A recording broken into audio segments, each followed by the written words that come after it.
Welcome to Covering Our Bases. From Mets to Mariners, we break down baseball's biggest highlights and headlines with unique context from every MLB team's perspective. As we cover our bases, we aim to educate, entertain, and engage the average baseball fan who just doesn't have the time to follow the other 29 teams in the league. Expect the fun storylines, patterns, predictions, and pageantry of Major League Baseball to be present at all times. He's Dastardly Dan Harrow, I'm Dub Sprizzles, Warren Sprague, and Dan. We spoke briefly on Ketel Marte last week when we discussed the Diamondbacks. And the other former Marte in the Mariners organization in the last 10 years, Noelvi Marte over in Cincinnati, found himself suspended for half the season for using performance-enhancing drugs. What does this do to the Reds? And which of their many backup plans that we referenced in our episode just a few weeks ago are going to get more innings to help fill this void? Yeah, like once again, our timeliness is just unmatched. Release an episode, say some stuff, and have it immediately irrelevant. Love it. Oh, Just yeah. love it. Hey, thank goodness this team signed Candelario because he is now their starting third baseman. Yeah, amen. Really a shame about Marte. One of the leaders that we talked about that would have to take their next step this year, and part of the exciting youth movement in Cincinnati that's now been replaced by a 30-year-old. So not the worst thing in the world. They have the depth with Candelario, but it does deplete some of the depth behind them. So especially in the infield, which we talked about how it wasn't one of their strengths already. It definitely is a setback for the Reds. This is a situation where I wouldn't be surprised to see them do something else to help support the team, but I could also see them being confident enough that they just ride with it. And hey, Marte's not gone for the whole season. He will be back. So look at that as maybe like a deadline acquisition, a boost for the team. Mm-hmm. Oh, yeah. And at the right situation for the Cincinnati Reds, let's just say they've been able to weather the storm. I mean, that could be a great feather in your cap mid-season if you're in position to already kind of push in the division that we already know is struggling the most to have a contender come out of it, a hard one anyway. So they could still take advantage. They do have enough pieces where the sand fills in and the talent level is there for them to continue to produce. Hopefully they'll get Ketel Marte, or Noelve Marte. Sorry, see? So interchangeable. Can't keep up nowadays. No, we Mariners like Martes, so we'll just talk about any of them. Like there's a million of them to pluck from the tree of Major League Baseball prospects. But anyway, Noelve Marte coming back would be huge for them and add to that depth. But yeah, picking up somebody else, a free agent. Is there anybody left though? Like the pickings seem pretty dry to me, Dan Harrow. Is there any third baseman out there or other positional player that might be able to come over to fill the role that Noelve leaves behind? Hard to identify a guy right now. Like the big one that's still unsigned right now for me is Tommy Pham, but of course he's an outfielder, so I don't think he fits in. I could see him coming into a similar situation on another team that may lose an outfielder. But old man Tony Kemp signed a contract with the team as a non-roster invitee, and he kind of works stepping into a third base role. It's not his ideal position, but Matt McClain could slide over and Tony could play at second. So there is a line behind of players they're already looking at. Outside of that, I don't have anyone, honestly, off the top of my head. Did you have anyone in mind that could step in and help him out? I mean, I could probably pull someone out of my hat, and I was trying to find kind of a list of who's sort of left out there at this point, and I'm stalling. That's the real way to ask a question. Admission here. Not prepared for. See, this is what real reporters do, right? You're just supposed to listen and then absorb and quietly go back to your desk and write about it. So I wasn't supposed to necessarily have something on deck, except I'm a podcaster. And in conversation, yeah, you'd kind of expect there to be a return retort. You better keep all of this, by the way, just so that our audience can see the magic. No chance. Yeah, absolutely. The fact that the Reds have done nothing since Novelli went down is kind of a signal to me that they're not overreacting to it. They're not going to worry too much about it. Doesn't help the team for sure, but shouldn't change their outlook immediately too much. Right. And, you've said it yourself. They still consider themselves rebuilding, right? This is still Yeah. part of the process. This is not the end game. The Reds, as we know them, are not in their prime, and their window of contention in their minds isn't even now. We're excited a tad to watch them be who they're going to be, but that doesn't mean they're the front runner by any means with a division full of, veterans. But maybe the smart thing to do, Dan Harrow, is to pick up a veteran of their own that's still floating around out there to provide some leadership. And I could think of nobody better than Evan Longoria, who can be your veteran third Yeah. baseman who is not Definitely. signed as of yet. If you want to put some money into it. Now, I know he's a vet who probably for 1 year would need like about 7 million, looks to be his market value. But Evan Longoria is still maybe the best third baseman left in free agency. Oh, well, you can maybe go with Gene Segura. That's another one out there who would provide veteran presence. And then it really would be pretty vacant, I would say. So that's it. Those are my two. And that might be anybody's two to cover a third base position at this point if they were to lose somebody important that they'd want to replace. But two veterans, and if they want to play, could maybe still do something for you. But at 38 and 30, almost 34 years old, maybe Segura's the better bet if you think about it purely from the age standpoint. How much does age matter to you when you're getting a veteran pickup like one of those two? Who would you go with? Yeah, it's weird, right? Because like rookies used to break into the league in their mid to late 20s. So their early 30s was considered their prime. I'm not sure we think about it that way anymore. I think Mm-hmm. you call a player's prime their late 20s into the 30s, and the if anything, the early 30s is the beginning of the decline. It's just a matter of when it hits. For some guys it's early, for some guys it's late into their 30s, and especially when you're not talking about pitchers, the breakdowns usually come fast. It's a 2 to 3 year decline and then you're done, and we've seen it happen to so many guys. So once you hit 33, 34, for me, it's a case by case basis, but there is a higher chance of you having a sudden sharp decline. Sure. But I would still take Evan Longoria. The guy has helped those Tampa Bay Rays get to a great place in postseason baseball in the last 10 years. I would still think about taking maybe Gene Segura because he's still on the lower end of that age. So they could both still be valuable. The question is if they want to play and how much they want to play for and where they want to play and what level of contention they need to view that team to be in. And maybe Longoria doesn't want to play for a rebuilding team like the Reds still are. But blah, blah, blah. You said it yourself. We're already outdated. I'm sure by the time you hear what we just said, guys, the Reds will have picked somebody up and it wouldn't have been the two guys we just talked about. So it's ironic we call ourselves covering our bases when the bases just keep moving, it would seem, pretty quickly prior to these releases. So thanks for being along for the ride. We do see you who are watching in when we're not necessarily asking you to, but thank you for being here. We're so grateful. And welcome to our conversations. Let us know what's working. Let us know what you want different. Let us know what you hate. We really would love the feedback since you're taking the time to give us your listens anyway.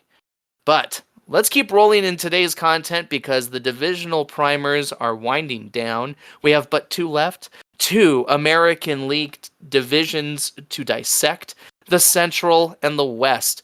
I am so excited, obviously, to cap off these divisional discussions with the West, but first we focus on maybe, Dan, I bet you're going to say it yourself, the most boring division in baseball. Yeah, there's not a lot to be excited about over here in the AL, man. You got my hopes up. What happened?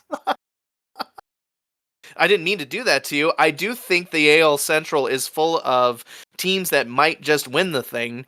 It's just like the NL Central in that No one is an absolute lock. And I know we'll break it down here in a few moments how disappointed you feel, especially in those Twins, for not setting themselves up to defend their championship like true champions. It's almost like they're like, hey, we're just happy to be here. Especially after knocking out the Toronto Blue Jays, if I'm not mistaken, in the previous playoff. You'd think they'd have a fire in their belly. You know, they'd be like, man, we're proud of ourselves. Let's go get more. But honestly, they've lost more than they've gained. But again, getting ahead of ourselves because we really should just roost for a minute and apologize to everyone who's listening to our divisional breakdowns and realizing there's a lot of holes already opening up in our claims. Maybe you would argue the Yankees, the mighty, mighty Yankees, the Dodgers of the American League, are already the one most stumbling with injuries, uh, filling them up with holes. Again, ready for the new season. What do you think, Dan? Yeah, it's inevitable, right? And we of course take these divisional breakdowns and we talk about every team like every player is going to have 600 at bats and every pitcher is going to pitch 200 innings. And it just doesn't happen. In fact, I just saw a stat today. The average MLB team last year needed 12.7 starters in a 5-man rotation league. 12.7 starters was the average for the league. So the reality is everybody's going to get bit by the injury bug. It's just a matter of when it happens. And for sure, to start the year, the Yankees are already dealing with issues. We kind of didn't even talk about what they would have to deal with. Like, we alluded to Judge's injury last year, but Mm-hmm. we didn't even consider that, the reigning AL Cy Young winner, Garrett Cole, would miss the first 2 months of the season. We put a lot of Right. stock in that. And then Judge already getting MRIs on his pec. I mean, we talked about how him moving to centers might not help his injury history. And there you go. So, yeah, that amongst several others, you always expect it to happen. But when it starts happening in real time, kind of makes us seem a little silly with some of the things that we just said so recently. Yeah, so thank you for those who come into the awareness of our passion for baseball and are going to enjoy our breakdowns no matter how quickly the ever fluid world of Major League Baseball tears them apart. And know that our goal is eventually to have so much support from people like you that we can just do this all the time and we can trust that we'll put out our content and you won't judge us. You know, and you'll be like, oh, look at this daily content from these two. Oh, wonderful. And if you support that, thank you, and let us feel that somehow. I don't know, but anyway, let us know how we can get you to love what we're doing that much. But here we are looking at teams that are struggling all across the divisions. I mean, the Brewers are already hurting. I guess key pitchers like Woodruff and Williams are nursing injuries.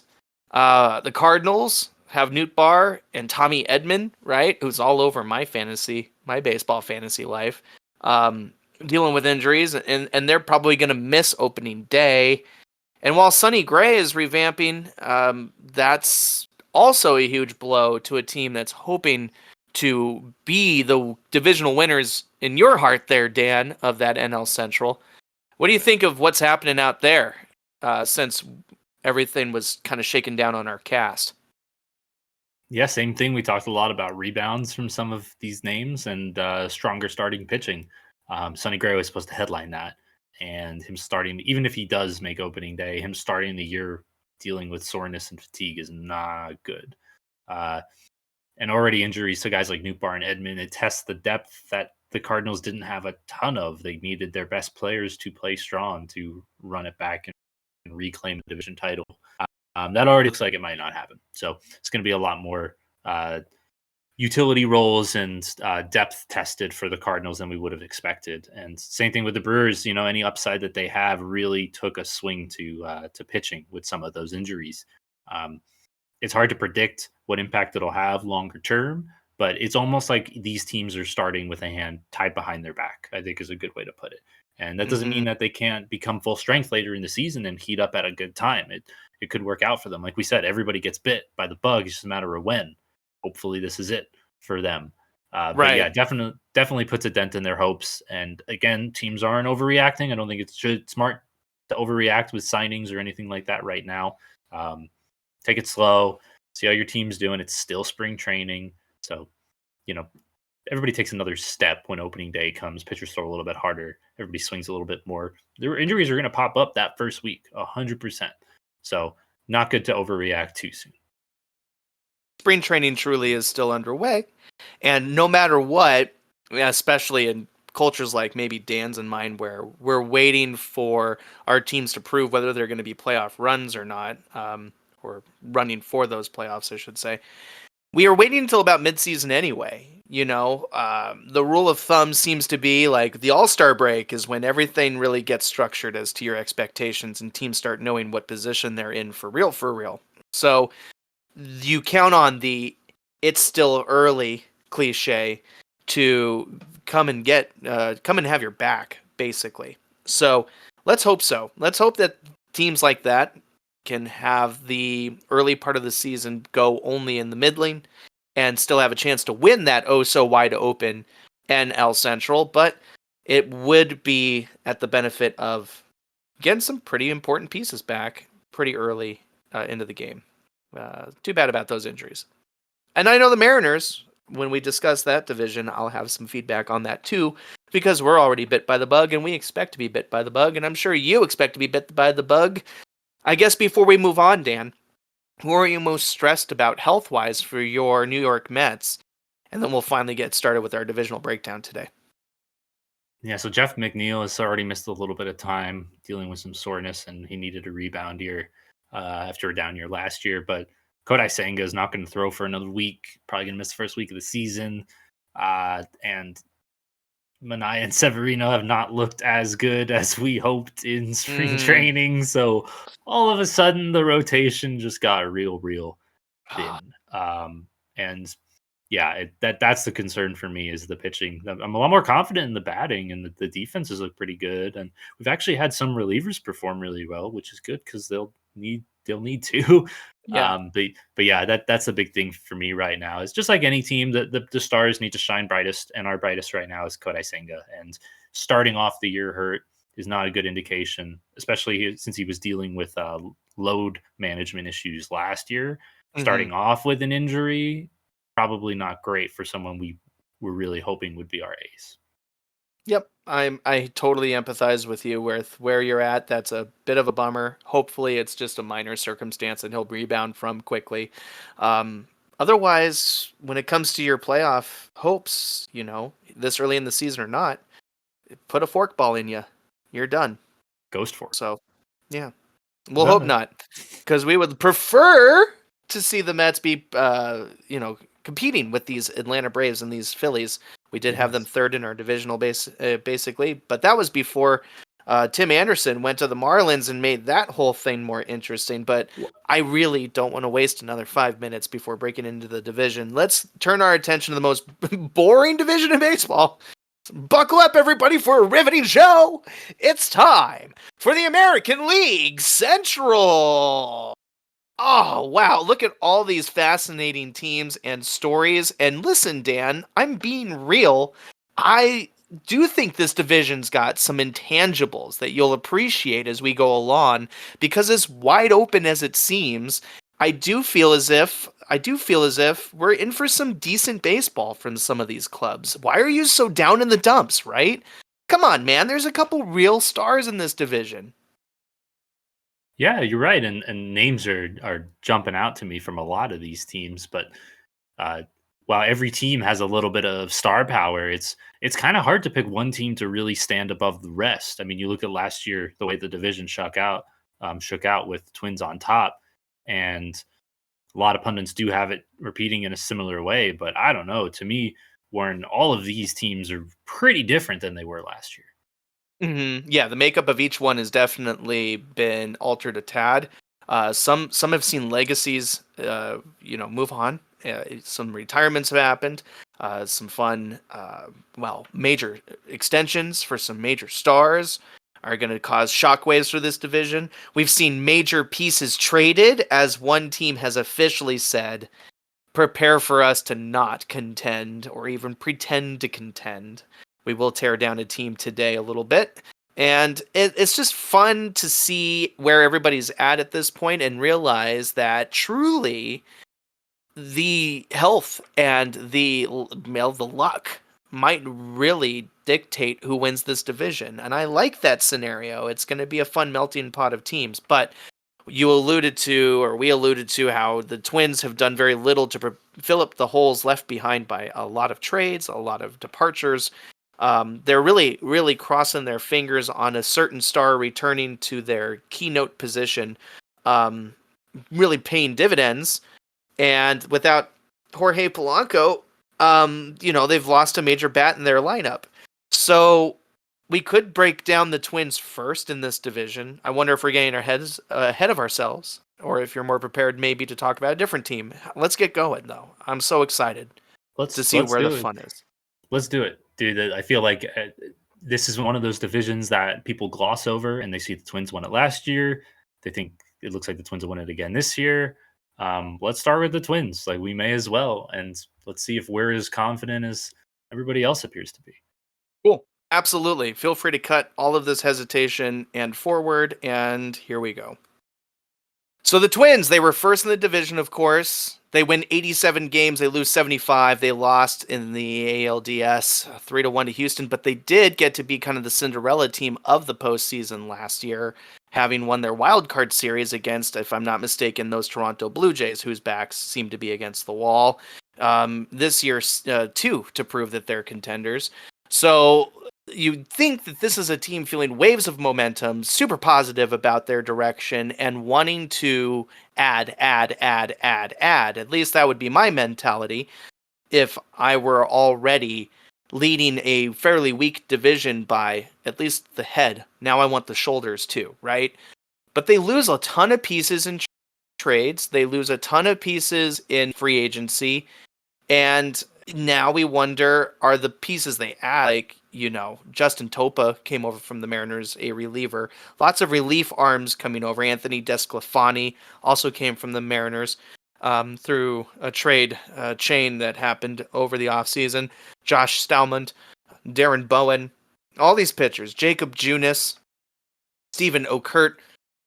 These are trying to shore up the fact that Emilio Pagan is gone, that Dylan Florio is gone, that Sonny Gray, of course, has gone over to those Cardinals. We've lost Dallas Keuchel, who was, obviously on a steep decline over the last couple of years. Sonny Gray is twice gone. It's the hugest void that he's gone. He's twice on my list here in front of me. Tyler Mahle, Kenta Maeda, the list goes on and on. Do you think the pitching is evened out? Is what I'm building to. Let's start there. The pitching, obviously, full of holes. What do you think? I just noticed these on there twice. That's so funny.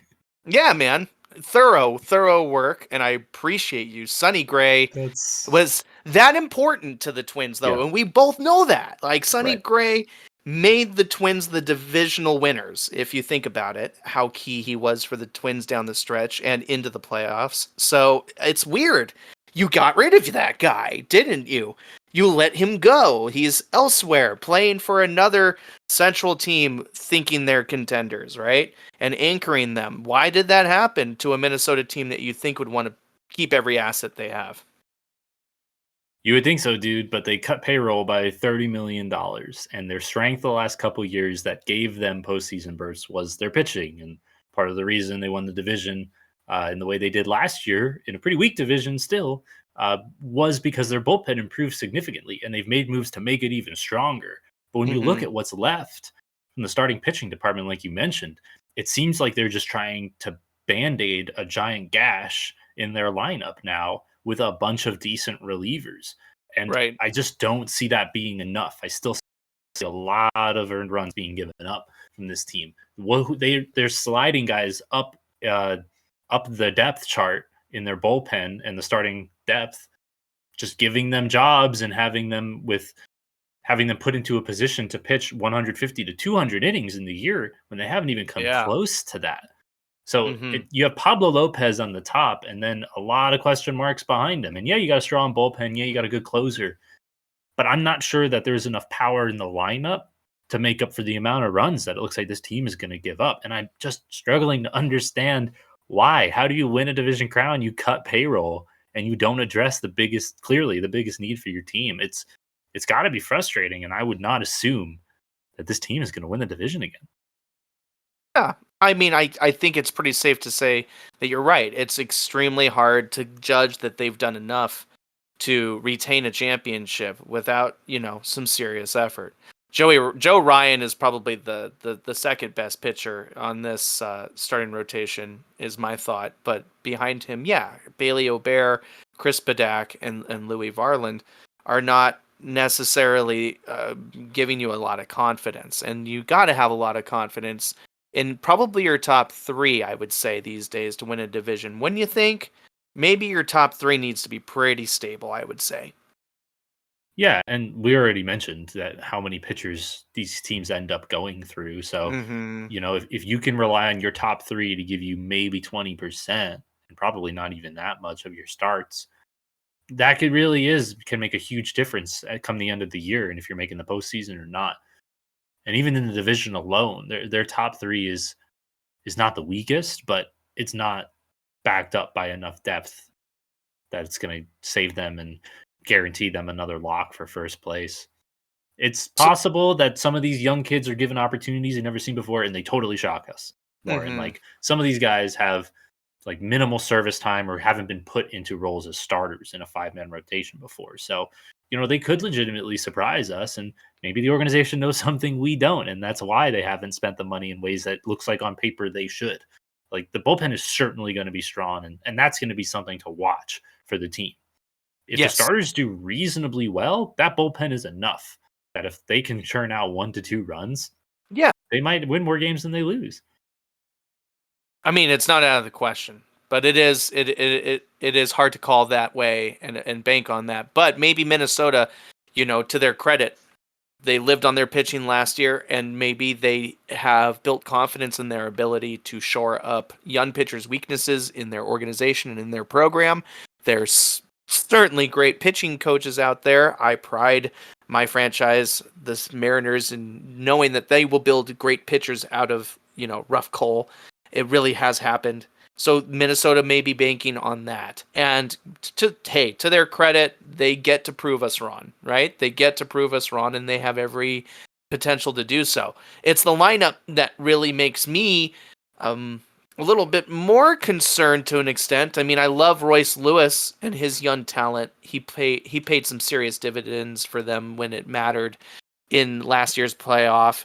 I love Byron Buxton, and he's back and as an everyday player in center field for the Minnesota Twins. And if he can get anywhere like the perennial all-star he's appeared to be, almost AL MVP candidate, really, if he could get anywhere back to that, then that's a huge name and presence to put alongside Carlos Correa. If The young Royce Lewis getting better. Yeah, sorry. Did you want to cut in on this lineup? Because there's some more names you may be more excited about than I me. just I don't want to cut you off. I just want to add right there, like that's a big if for a 30-year-old Buxton who hasn't exactly been trending up the last few years. You have a really good point to puncture the optimism bubble. I read a great article about his return that caught me and made me want to go, yeah, go Buxton, right? I really root for a better outcome for him. But yeah, injuries have been a huge part of his career at this point, and he's a bit of a glass cannon. And we'll have to see if he can stay, with his pieces intact. You're calling out the obvious, Latad, because everybody needs to stay healthy, but you're Sure. right. Kepler was somebody that Seattle had a lot of buzz about in the offseason, potentially picking him up to replace Ty France if we went in that direction. But so he's still a great asset to have in right field and could potentially play a little first base, obviously. Carlos Santana got picked up, and that was one of the only major bats for this lineup to grab. And he just seems to go from team to team swatting baseballs out. I mean, we benefited from it. Pittsburgh benefited from it. I think Milwaukee benefited from it recently. Like, this is a great hired gun, wouldn't you say? Is his punch at least something you're excited to see come to Minnesota? I would be. Yeah, good power to add in the lineup. I mean, they have decent power, so adding a guy like this just helps accentuate that even more. Mm-hmm. We've seen him do it all over the lineup too, and He slots in as a first baseman. He'll probably play a good amount of DH too. So Mm-hmm. definitely a good acquisition for them. And I mean, I mentioned the bats don't seem super potent necessarily, but Mm-hmm. Santana helps add to the overall mix and definitely I'd say gives you an extra run here and there that they didn't have before. Yeah, and that could be pretty big in this division, as Mhm. we've discussed. I also know that Ryan Jeffers and young Alex Karolinko, both these guys coming up, could supply some power in the back end of the lineup. And Willie Castro will probably play a lot of innings as a bit of a utility man who can do both. Like, they've got decent depth, in my humble opinion. Kyle Farmer's not the oldest backup infielder, but he's getting there at 33. You might want to grab a little bit of youth there in the next coming drafts, guys. Start shoring up your infield, it would seem, with some young prospects. You'd be excited to make up your bench. And speaking of prospects, let's swing by what Minnesota's system looks like. The pipeline might have some fruit that gives us something to say, makes them stiffer and more prepared to defend their championship. And they do in the AAA field have a shortstop named Brooks Lee, who might come out and debut this year. A shortstop position is maybe not where they're weak with Carlos Correa, but if this kid can do other positions in the infield, he could definitely help ease some of the pain for guys who might need a rest, like Carlos Santana, who's 37 and maybe doesn't need to play first base all the time. But just thoughts. Just because you could play shortstop doesn't mean you could play first base after all, especially for a kid, right? Usually, it's kind of tough to differentiate between those two Any positions, even any at of that them would age. be any of them would be tough, but I'd argue that I don't want to say that one position's easier than another. Uh, but if mobility is an issue, first base is safe. It's a safe position for them, right? Exactly, it's for the people who don't run too well. The people who don't run too well is the take we'll take. All right, cool. The people who don't run too well. So Minnesota's very vanilla, right?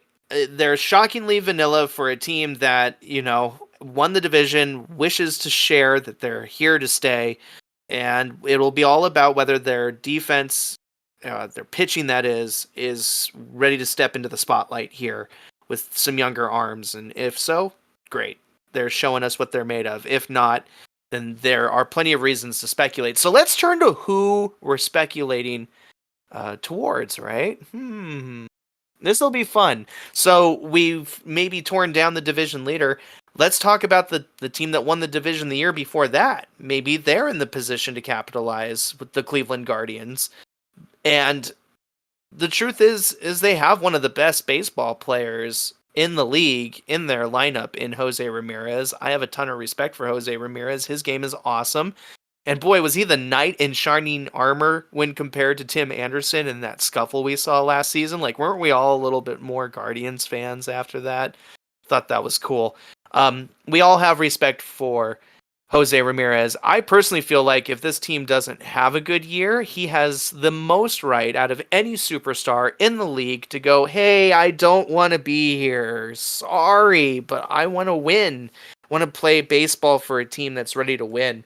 Um, and that's where you kind of can tell where I'm going with these Cleveland Guardians. But last year, 76 and 86, they missed the playoffs after winning the division the year prior. It was a situation we're almost speculating could happen to Minnesota this year. And, well, what do you think? Is Cleveland ready to be the team that might capitalize after losing, well, mostly just pitching and bringing in, well, mostly just pitching? Yeah, they definitely kind of underachieved. I think it's safe to say last year. New manager Mm-hmm. this year who has a Stephen Vogt was a recent catcher in the organization and in several other organizations. So thrown for a lot of great pitchers, smart guy, players manager. Definitely seems like he has a good relationship with the young team already. Ooh, ooh, pick me, teacher, pick me. Have you heard the name before, Warren? Yeah, I have. I have heard of Stephen Vogt, and I'm excited for him that he's going to be the manager of this team. His first coaching stint was with us, the Seattle Mariners, last year, having been hired January 10th, 2023, to serve as the team's bullpen and quality control coach.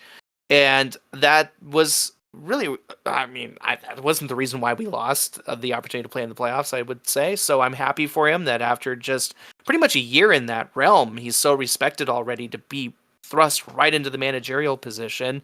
And so that does create quite the intangible here. We love intangibles. This is quite the intangible for Cleveland to potentially build off of, this young and exciting, offensively minded coach. Absolutely. I mean, new manager has always a chance that maybe there's a slip here and there, but overall, it's exciting. Maybe we'll get a little bit more out of these players than we expect. And they return a lot of the same lineup that they had last year. So there is an expectation that this team should be able to achieve at a high level and compete for the division crown. I think you mentioned some of the additions they made were pitching. They're already getting some of that depth tested with some injuries in spring training. Daniel Espino and Trevor Stefan already Mm-hmm. going to be getting surgery and going to be missing time. They signed Carlos Carrasco, Warren, as a non-roster invitee who struggled with the Mets the last couple years, and he might make the roster just because of injuries, just whether it's in a starting role or in a bullpen role. So that's really going to be the key thing that I take away from this team is can they keep enough runs off the board? An answer does not make at this stage. Wow. Yeah. Pitching is where they're going to struggle, and that's where they had a top 10 ERA I read last year.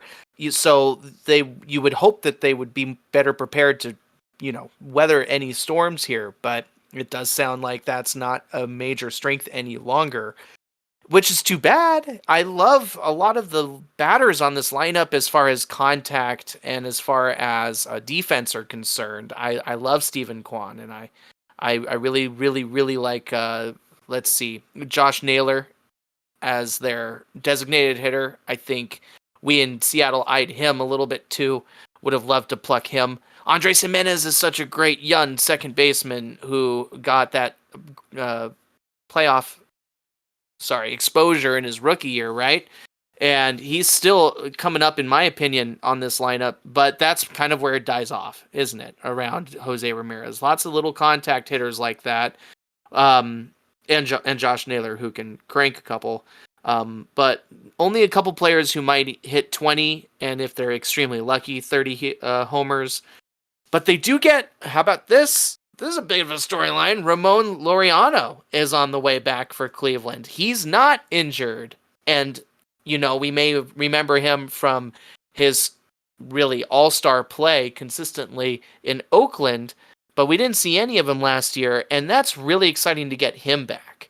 If he can be a fraction of who he was, and he's still sub 30, so there's a chance he's still got some upside here, some potential to grow on, this could be the beginning of a turnaround. He could be truly the X factor, wouldn't you say?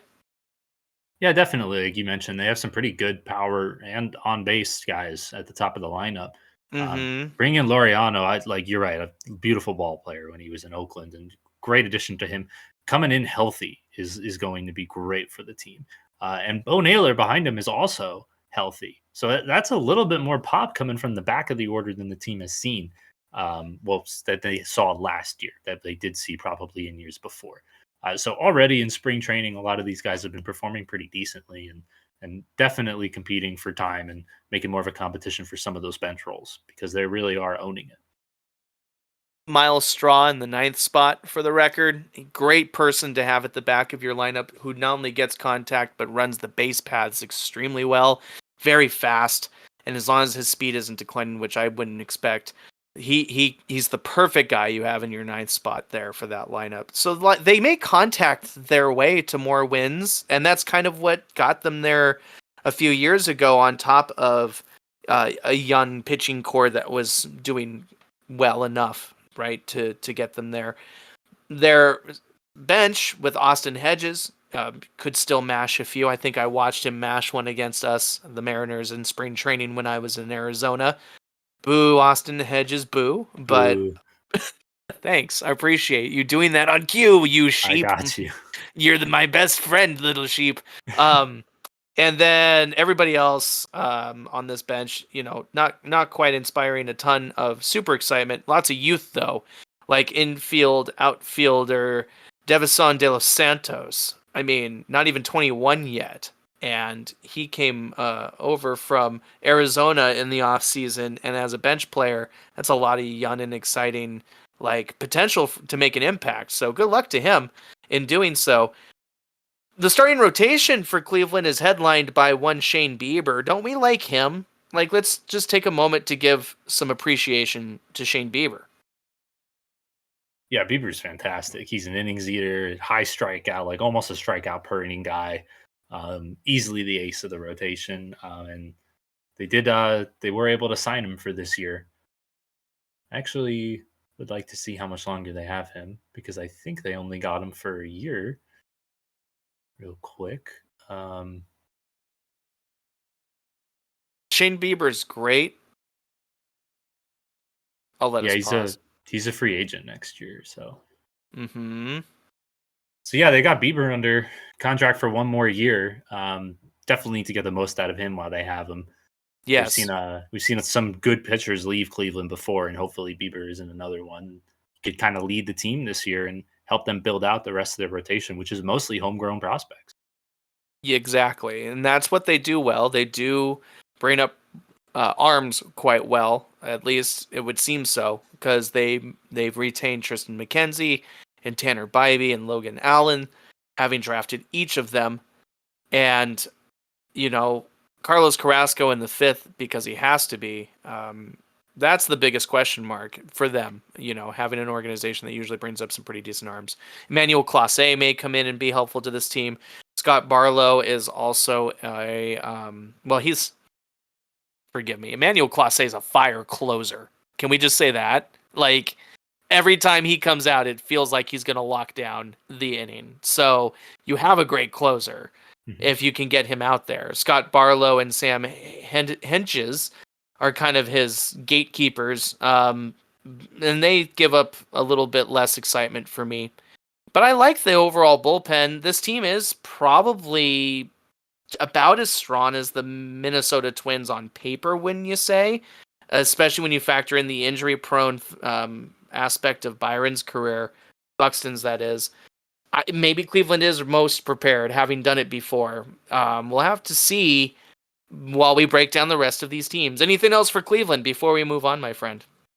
Yeah, you make a good point in a comparable to Minnesota, and the main thing I'd say is I think Guardians have a little bit more power right now in their lineup than Minnesota does, and I think they skew a little bit younger too. So I would feel like I give the edge to Cleveland. Ooh, so they're not, even though their circumstances are similar, you certainly can't say that these organizations are twins after all. Well, one is. True. The other is a guardian The of other's the just sort of guardian, you could say, over baseball in Ohio. What a thing to defend, right? You gotta really fight for those guardians. Protect Not those ballers from Cleveland. it's not much else. Yeah, really. Ooh, hot take. I mean, at least the Browns made the playoffs, right? I mean, maybe next year we'll see if they could do it again. Then we'll get excited.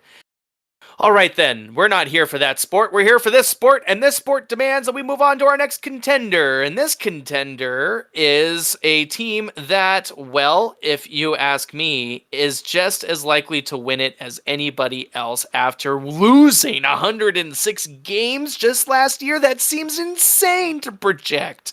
But Dan, I know you're going to give us a really good argument on why the Kansas City Royals have done enough spending for once and enough moving around their roster enough and, well, investing in these young guns, of course, including their incredible superstar Bobby Witt Jr., to go from fifth place with 56 wins and 106 losses into the playoffs. Is this the year, Dan Harrow, that maybe it's the Royals who return to peak condition atop this division?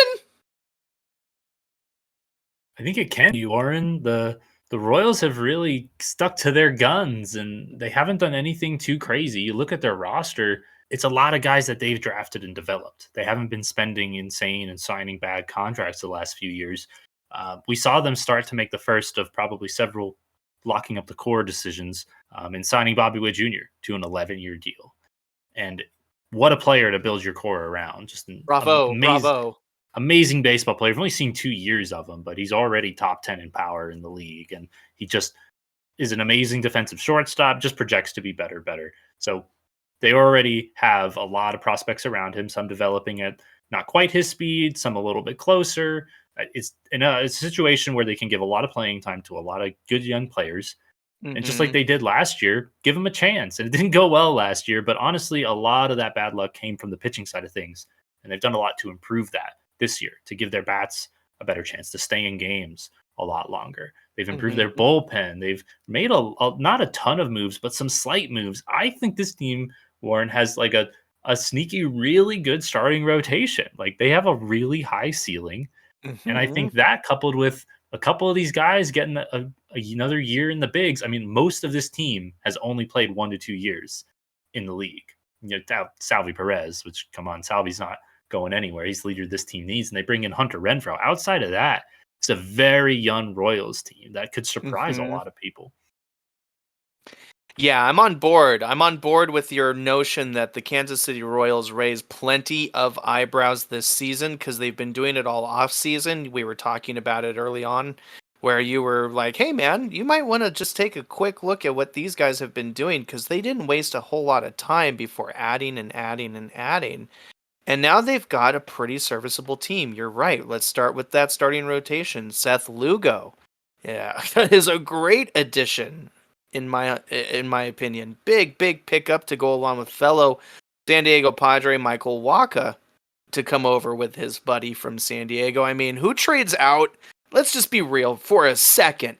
Who trades out the beaches of San Diego for Kauffman Field in Kansas City? What a coup for Kansas to draw away some San Diego players. I mean, I probably wouldn't do it, but it's only because of the respect. Isn't there so much respect for the Kauffman family and the Kansas City organization? Like now it seems like with a superstar on their payroll, they want to earn that respect and get back to investing in the team. And it's been showing in all these signings. Hunter Renfro is a great pickup with a lot of power, but it's more exciting to see some of the injured pieces come back to this lineup to see how well they fit next to Bobby Witt Jr. I'm talking about left fielder MJ Melendez, who's set to lead off. He, I understood, went through some injury issues, and getting him next to Bobby Witt will be huge. But Vinny Pasquantino, I know for sure, hasn't had a whole lot of time playing next to Bobby Witt Jr., and those two are going to be a huge 1-2 punch, making up the younger portion of the lineup in the early half. Salvador Perez, Hunter Renfro, all that power. I like Nick Prado. I also like Michael Garcia. These guys like to swing. They're aggressive. They like to put themselves out there and potentially come away with some dividends. And I know Kyle Isbell is another kind of a pit bull kind of player. They've got a lineup. They've got an identity, I feel. They are the pit bulls in this division. They're hungry to bite at the heels of everybody who's ahead of them and maybe take out a tendon or two. They do, I swear, have the potential.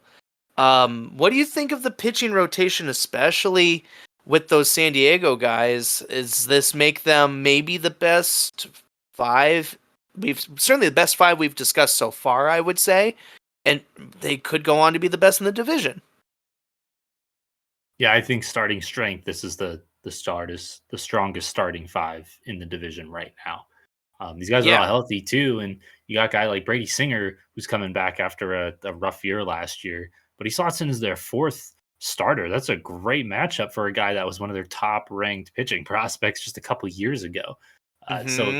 there's a lot of opportunity here. I mean, four of these five pitchers were first round picks, Warren, and all of them Right. in the last decade or so. So there's a lot of chance for them to surprise some people and just shut down other teams. There's not necessarily, like we've mentioned, potent lineups in this division. Good batting orders, a lot of top heavy orders.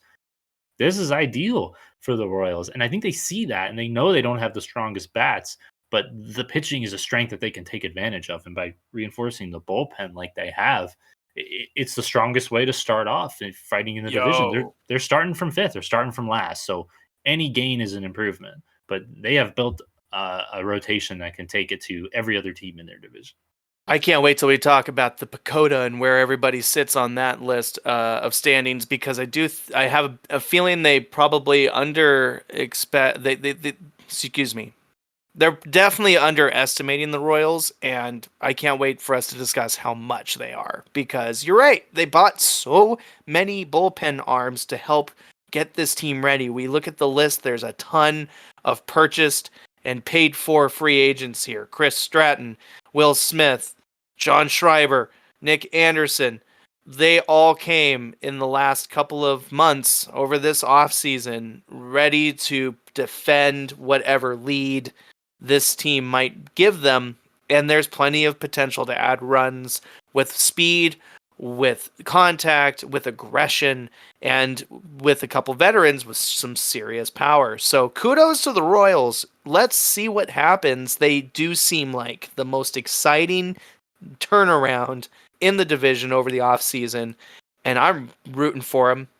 I'm totally rooting for them. I can't wait to kind of talk about who we think will win this division, though, because, you know, maybe they did do enough to win the thing, but there's still two more teams that think they can too. Well, one more team that thinks like they can. Why don't we talk about the team that definitely doesn't have a shot? I think this is a perfect time to put some spotlight on the Chicago White Sox, who I feel like we're almost on time with this news compared to everything else we've been a little late for. They just traded away Dylan Cease to the Padres. And now, Dan, don't the Padres look like they can be a wild card team? Yes, they do. Look at you. I can Helps a tell lot. with your... Yes! Helps a lot. Dude, hold your breath there, Warren. It helps. It helps a lot. And for just take a second for the Padres, it was one of the weaknesses that we talked about, and I certainly had them not winning as many games as most other people did, and pitching was one of the reasons. It's not Blake Snell, but hey, Dylan Cease is no slouch, and it definitely questions my stance that the Padres were not really committed to competing. I think it takes them up a notch. It puts them right there with the Giants, who have also had injury issues we've seen. So maybe when our predictions come out, they'll be ranked a little bit different for both of us compared to just our divisional breakdowns, huh? Oh man, good stuff. I love this trade, and I love what it does for the next team we're breaking down, and that is the Chicago White Sox. Now, the White Sox, man, you want to talk about a team that has stunk of bad culture. I'm not trying to talk absolute direct trash to players or to anything outside of the full culture around the Chicago White Sox. Just didn't feel good last year. And now they've made a ton of changes to help set up what could be a better future, but it begins with getting rid of a couple of key pieces. Fourth in their division, the Royals were still worse than them, and that's shocking. But fourth in their division last year, 61 and 101, obviously missing the playoffs. And in this offseason have lost plenty of parts of their culture, or their theoretical culture anyway. Tim Anderson has moved on to the Marlins. We mentioned that earlier, and he had to go, right? Let's just stop and right there. Didn't Tim Anderson have to go? Yeah, there was hope that he was one of several pieces of that young core that arguably Tony La Russa kind of strangled and killed. But Tim Anderson just developed into such a bad boy over the last couple of years, and it escalated at that moment, like you mentioned earlier, with Jose Ramirez. And it was done. He was, I think, done in the clubhouse, done in the city. It seemed like he even tried to posture to get himself a better deal in the offseason and ended up taking the best deal available by going to Miami, because people don't want that culture in their clubhouse that he seems to have added to. Now he has a chance to correct that, but from Chicago's perspective, even though that's a bat and a good shortstop that's out of the lineup, it's a win, because that's a win for their clubhouse not having him there anymore, unfortunately. It's so sad because you want to talk about intangibles. That's something you never get an all-star player or bring up an all-star player with the expectation of seeing that they would choose to find their way almost out of the clubhouse based on attitude, based on poor play, based on a lot of aspects that you just kind of hope, wouldn't get in the way, like humanity, right? And humility. But he has a chance to rewrite his script in um he has his chance to rewrite his script in Miami, and maybe it will pay enough dividends for him to kind of win back some of my faith. But it's going to be a hot minute.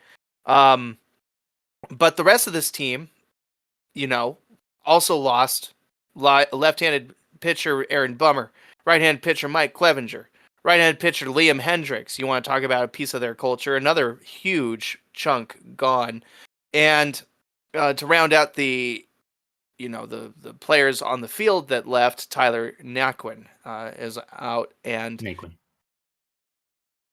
and to round out the positional players, Tyler Naquin is out. And, that's a lot to say goodbye to. Bringing in a lot of youth and a lot of prospects, it would seem, is a great way to go. But then they also decide to change up the culture by kind of reworking the catcher position. You notice Martin Maldonado and Max Stassi are now the catchers for this team, and notably both very tenured veterans.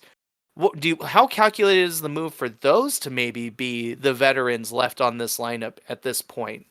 What do you think about that?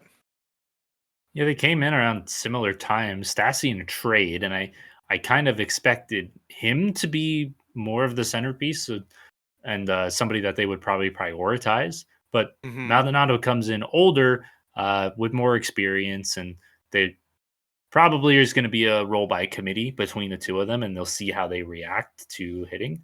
I do think Stassi will end up winning the starting job, though, and I don't think Maldonado is going to be stronger for you at catcher um, over the course of a whole season. He's just getting up there in age, and honestly, could be better off as a bat off the bench here and there and a backup catcher when you need it.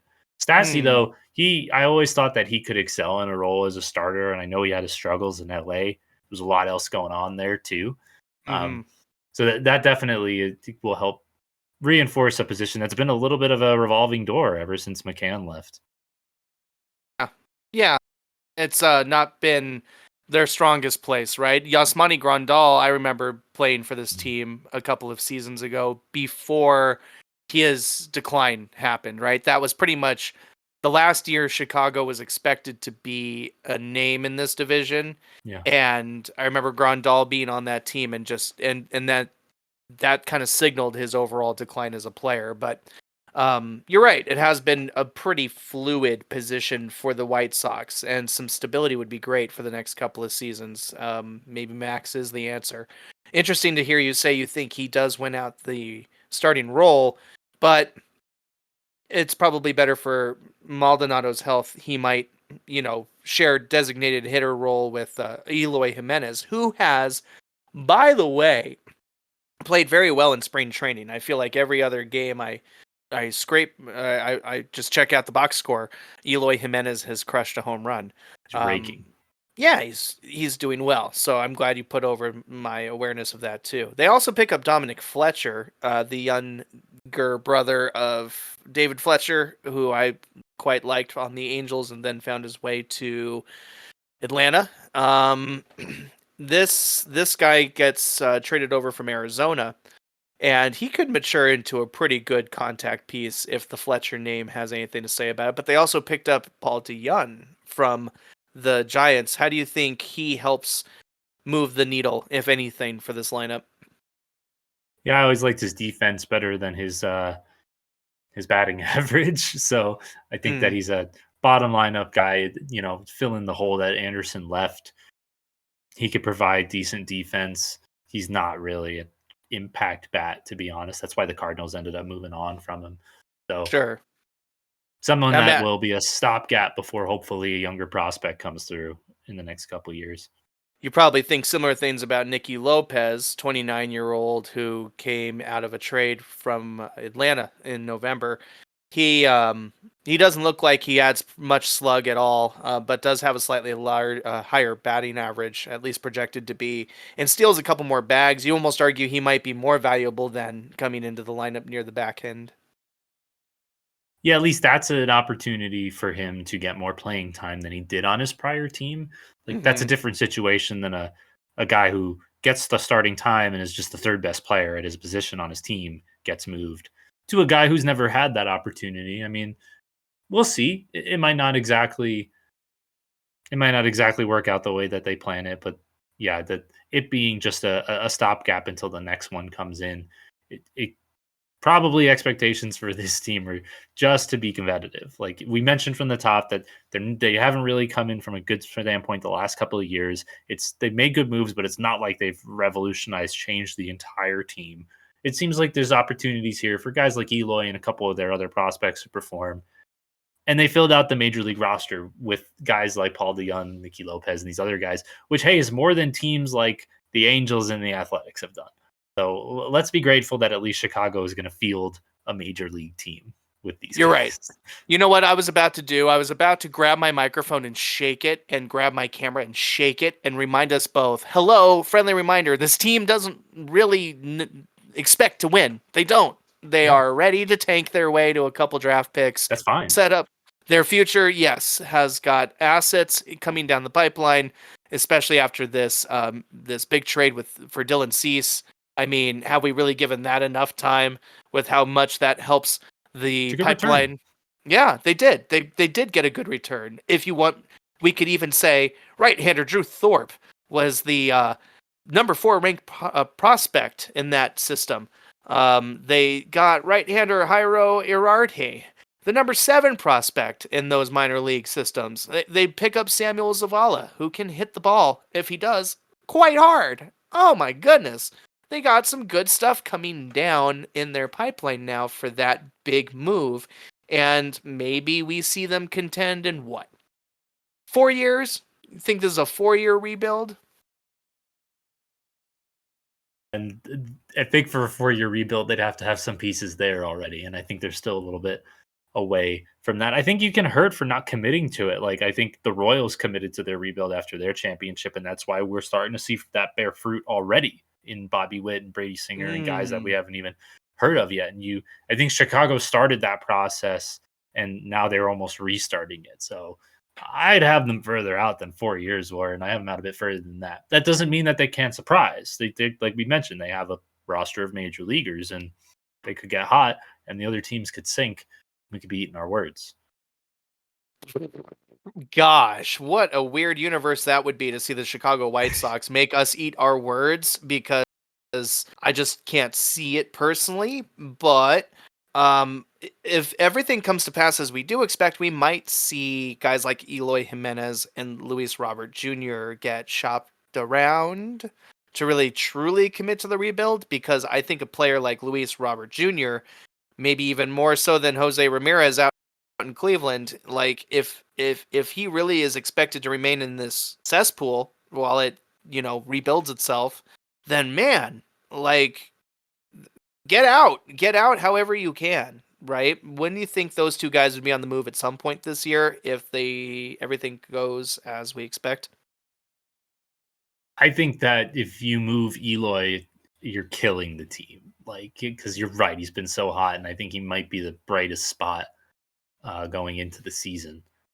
And yeah, it might be a good return, but I'm not sure it's worth it for what it might do for an organization that's just been through so much the last few years. Like, yeah, we're talking about them rebuilding and this and that, but you know what Chicago probably wants more than anything now that Cease is gone too? Just a season of just drama-free baseball would be nice. Like, we have a manager now who might be there for more than a couple years and might develop the youth. Like, let's just have a drama-free baseball season. Chicago would love that. They need that desperately. And then they could talk about taking another step next year. Well said. I like that. But what about Luis Robert Jr.? You totally brushed over that. You're right. I didn't answer your question at all. Let's see. He's got player options, Warren, and a guy like that, always on the table. Probably taking calls. I'm stalling while my page loads. Dude, Eloy Jimenez, as much as he is raking, Luis Robert Jr. is the most complete player on that lineup. And there's just no way he should want to be on a team in this position much longer. And, I don't think the team should want him to be there, except that, yeah, he and Eloy are pretty much required to be on the field in order for them to field any sort of product that a fan base would want to watch. So you have a point there for sure. There's nobody else exciting here except for maybe the stable duo at the catcher position, as you were mentioning. Um, but did I stall enough? No, because it doesn't have his contract information in here, but it's fine. I honestly wouldn't speculate too much on that. With them moving Cease, to me, it's not a tear down. It appears to be more like, let's not take a chance on losing out any free agents for nothing. Let's get them out for max value right now. I don't think there's anyone else on the roster that they really do that with at this point. Now, come come the trade deadline, if Eloy is raking, and they get really good offers for him, then yeah, I could see them moving on from him, even though he does have term. But I think the only other candidate that would really pop off and maybe make a candidate is Andrew Vaughn at first base. He's a younger guy who's had improvements year over year the last couple of years, and he's getting back there. He only has 2 years of team control left, so that's somebody that they could definitely move on from now and get a really strong return from. Somebody can a team can acquire a player like that, have them for a playoff run, and then another year. So you watch for teams that are on the edge. Look to make a move like that to solidify a playoff spot. Yeah, yeah, absolutely. Some outfielder might get hurt on one of these contender lineups, like an Aaron Judge. Whoops, maybe. Mhm. And then, let's go grab Eloy Jimenez, who is going to continue to at least look strong here in the early parts of the year. So that's about it, though. Chicago's, future is what they're invested in. We're not expecting them to be the horse that comes out front here, and I don't think they are either. So let's hope for drama-free baseball in Chicago, and the table's set for it. A new culture is laid down. It's cool to at least see a team's culture get laid down, right? And be able to have faith in it and be like, okay, cool. At least they're on the right trajectory and stability has a potential to return. But our final contender is hoping more than stability is coming back to them after really the Detroit Tigers went through an intangible storyline much like the Cardinals did last year. You remember Miguel Cabrera retired Mhm. last season? And every single article about the Tigers was Miggy's last time playing here, Miggy's last time playing there, Miggy's last time hitting a homer off Garrett Cole. It was ridiculous. Everything was a milestone in Detroit, and now it's over. The swan song has been sung, and he has moved out of Detroit, giving way to hopefully a culture of rebuilding some veterans like Javier Baez, but also seeing young talent like Spencer Torkelson usher in a brand new era of winning baseball for Detroit. Let's talk about what they've done because they have not been slouches in the trade and free agency realms this offseason. They lose right-handed pitcher Blake Halub, sure, to go along with Matthew Boyd, who I remember from the Seattle era he had. Jose Cisnero was the other pitcher who went bye-bye, but Austin Meadow accompanied Miguel Cabrera off this lineup. And that's about it as far as whom they lost. I mean, gaining back or gaining on the... They've added a lot more interesting pieces. I mean, listen to this. We've got first baseman Mark Canha, who we know can do a lot of other stuff. He's been all over the field. He's the Swiss Army knife. A lot of teams would wanted to pick up this past trade deadline, and he ended up going to Milwaukee and helping them in their playoff push, as nerfed as it was by the Diamondbacks. But Mark Canha is a great addition. Right-handed pitcher Kenta Maeda comes to this team. You get Jack Flaherty, right? That's a huge pickup, I would think, for this team. Andrew Chafin, Shelby Miller, lots of pitching help. Like, they are trying to defend their chance to win as many games as possible this year, and you could see it through their decisions. They also pick up Gio Urshela to come over to third base, and I love this addition to a Detroit Tigers lineup that has a lot of youth, some veteran pieces that do need to rebound from an off year. But honestly, it just feels like some clouds have cleared above Detroit. It feels like the way might be clear for them to be the poised veterans and the young pieces ready to mature enough to take this division. And I there's lots of pundits out there suggesting that we should really consider this as what to expect. And I am here to say that there's plenty of pieces on this lineup that justify why I would want to tune into their baseball. But what's your gut reaction, man? I know I rambled already. What do you think about this Detroit Tigers team? Do they have the strongest chance to maybe fall the Twins this year? They do have a really good chance after finishing second last year, and that might come as a surprise to some people, or maybe just me. Because seriously, Warren, I'm bored to tears with all the teams in this division. My gosh, it's just so Boo! unexciting. Boo! Great But like, baseballs everywhere, Dan. I mean, if any team is going to try and compete with the Twins for the first, why not Detroit? They're a really young team.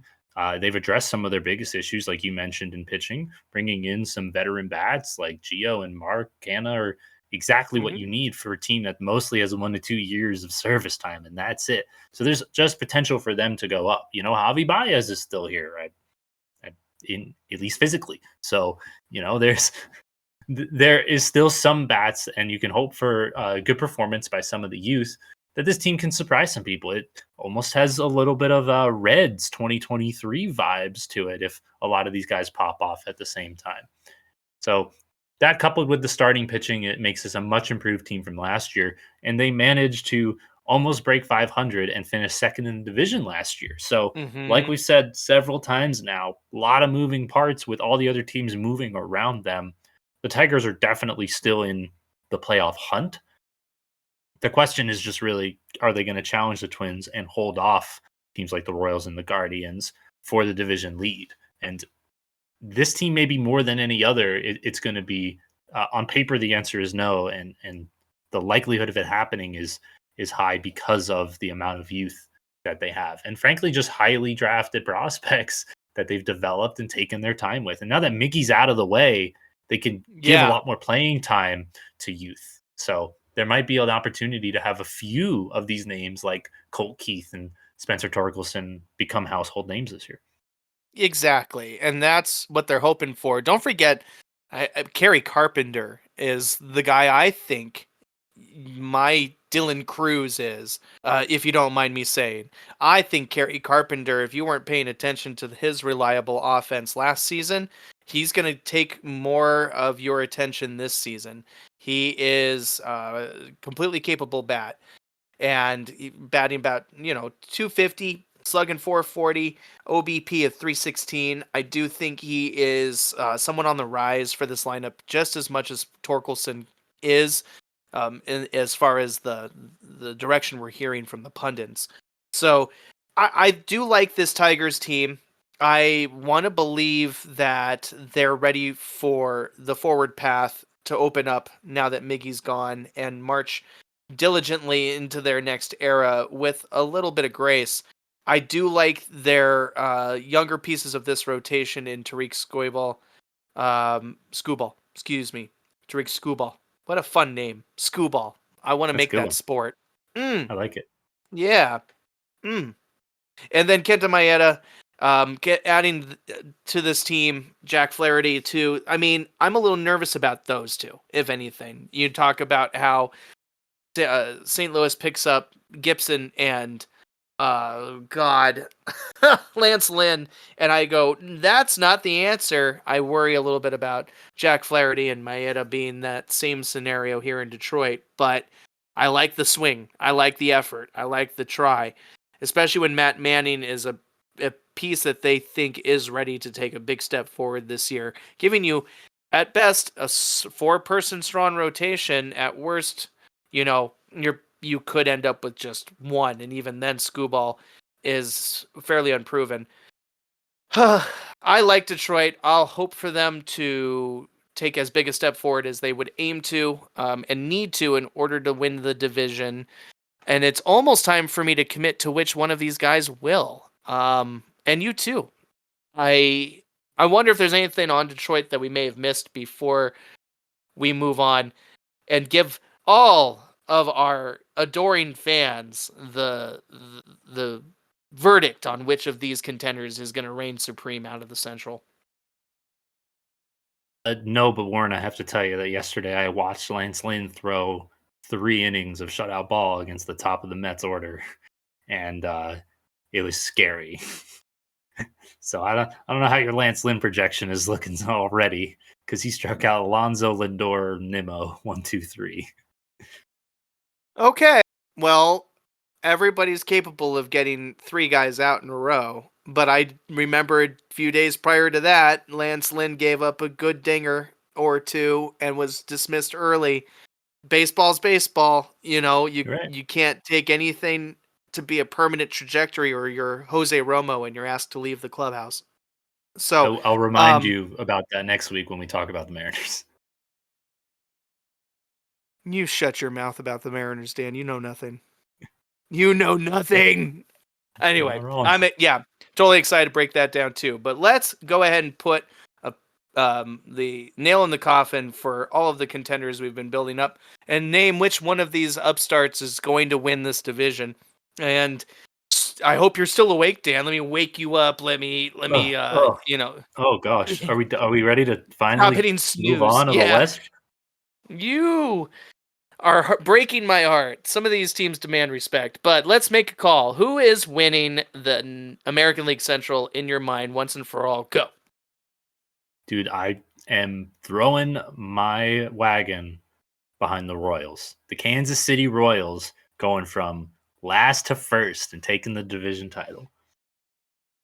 Bottom line, and of course you've got to see a wild card in this division, right? There's one of the 3 American League wild cards is in this division. There's no doubt about it, right? Well, I don't know. I think there's plenty doubt about it, honestly.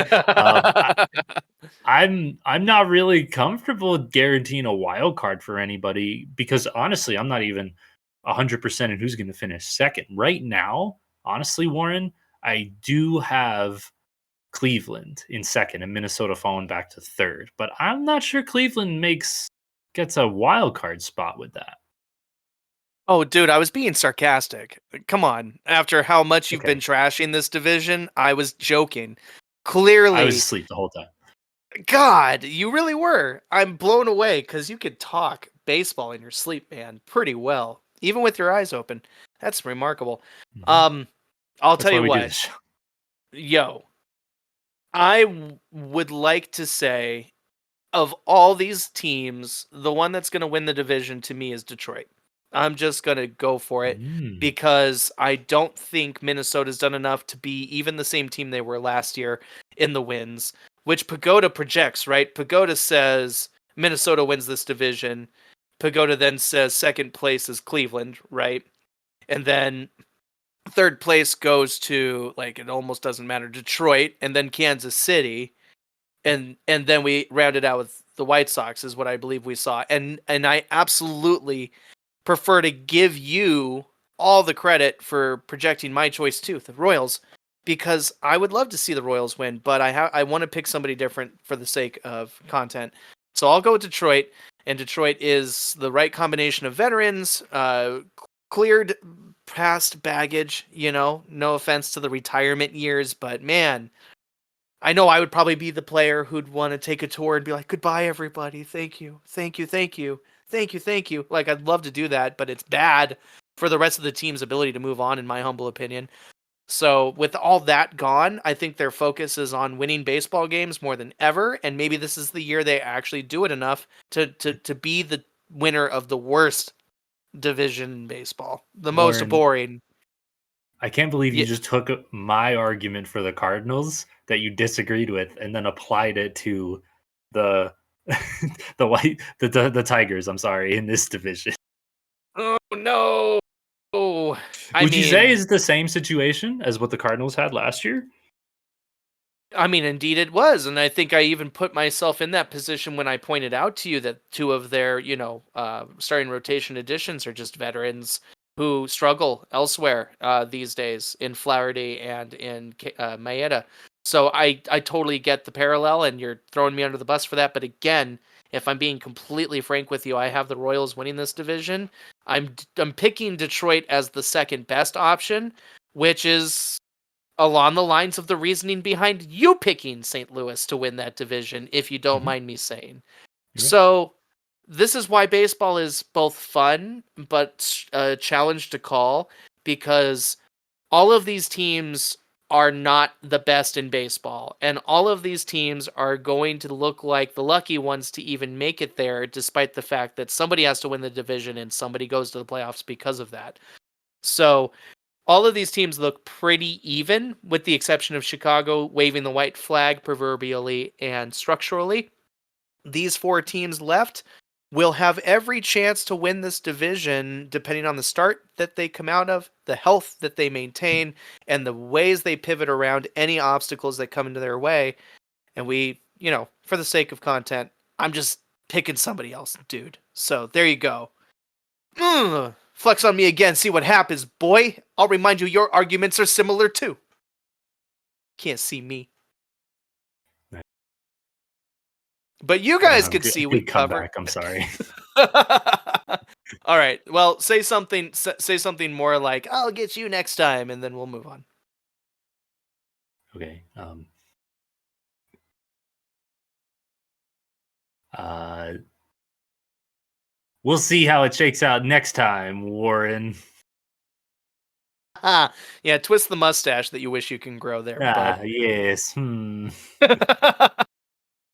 I'm stoked for it. The American League Central may bore Dan, but at the end of the day, it will be an exciting division like any other in baseball to see truly where all the pieces fall and where all the forks fork off to. But I call these bases covered. I think you're good on that too, Dan. What do you guys think? Please, have we covered your bases appropriately? Tell us down in the comments if you personally feel like a new day, yes it is, has dawned in Chicago to the point where they will blind out expectations and blindside the competition en route to the divisional victory that we do not think is possible. Maybe tell us in the comments below if you think it is going to be the Cleveland Guardians who stand steadfast, ready to reclaim the American League Central with their veteran talent, their starting rotation that isn't terrible, and their superstar who demands victory at some point, right? Tell us in the comments below if you think it's going to be the Detroit Tigers after all, who plays back into American baseball culture at long last, cleared of any sort of distractions and poised with veterans who need to bounce back and youth that needs to grow up in order for that to happen. Give it to us in the comments if you think it's the Royals who truly will knock off those Minnesota Twins and turn their last place position last year into a winning season, a victorious season, maybe even a playoff bound season.